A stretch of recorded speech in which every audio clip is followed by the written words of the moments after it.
ઓમ શ્રી ગણેશાય નમઃ. જય શ્રી કૃષ્ણ મિત્રો. શિવ પાર્વતીની લડાઈ સરસ મજાની આ કથા છે મિત્રો. આ કથા એ છે 64 બાજીની જે રમત હતી, જેનું નિર્માણ ભગવાન શિવે કર્યું હતું. તો એ રમત રમવામાં માં પાર્વતી અને શિવજીની લડાઈ થઈ. તો મિત્રો આ કથાને પૂરા મનથી સાંભળજો.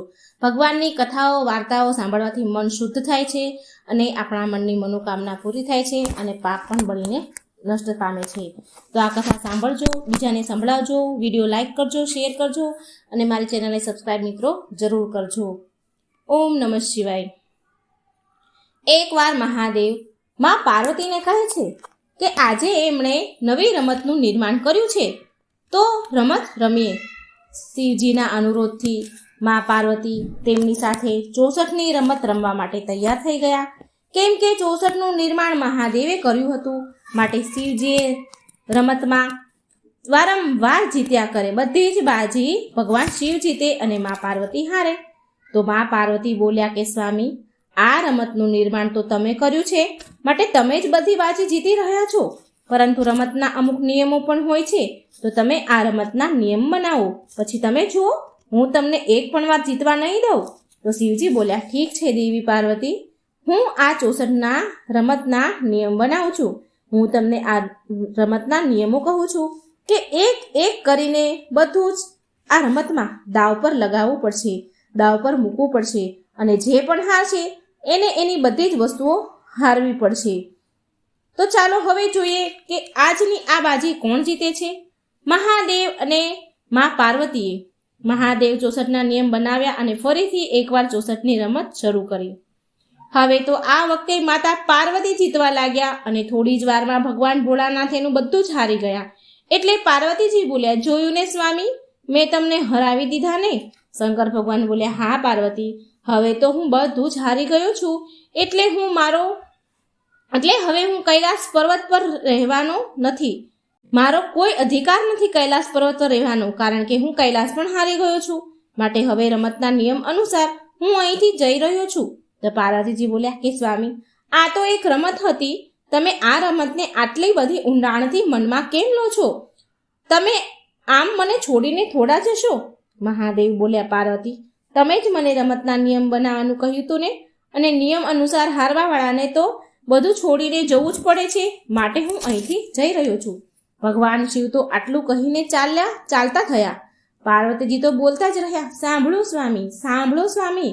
ભગવાન શિવે માતા પાર્વતીની વાત સાંભળી નહીં અને રીસાવાનું નાટક કરીને ગંગા નદીના તટ પર ચાલ્યા ગયા. થોડી વાર પછી ભગવાન કાર્તિકેય કૈલાસ પર આવ્યા. તેમણે પાર્વતીજીને ભગવાન શિવ વિશે પૂછ્યું. તો મા પાર્વતીએ બધી વાત કહી. તો ભગવાન શિવ પાસે કાર્તિકેય પણ ચાલ્યા ગયા. હવે તો મહાદેવ અને કાર્તિકેય બંને કૈલાસ છોડીને જઈ ચૂક્યા હતા, એટલે માતા પાર્વતી વધારે ચિંતામાં પડી ગયા. હવે ગણપતિજીથી તેના માતાની માં પાર્વતીની ચિંતા જોવાતી ન હતી, એટલે ગણપતિજી બોલ્યા. ગણપતિજી ભગવાન શિવને શોધવા નીકળી ગયા.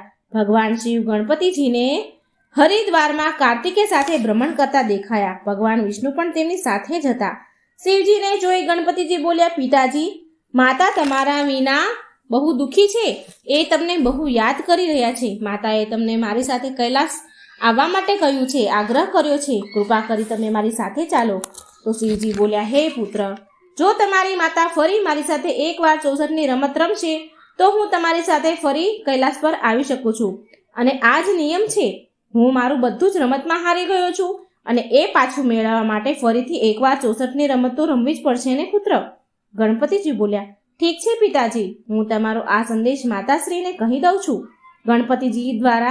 ગણપતિજીએ કૈલાસ આવીને બધી જ વાત કહી. તો મા પાર્વતીએ શિવજીનો પ્રસ્તાવ સ્વીકાર કર્યો. 64 રમવાની હા કહી, કેમ કે ભોળાનાથ એમનું બધું જ હારી ચૂક્યા હતા. તો ખેલ શરૂ થયો. ખેલ શરૂ કરતા પહેલા માતા પાર્વતીજીએ શિવજીને પૂછ્યું કે તમારી પાસે રમતના હારવા માટે શું છે? રમત રમવા માટે શું છે?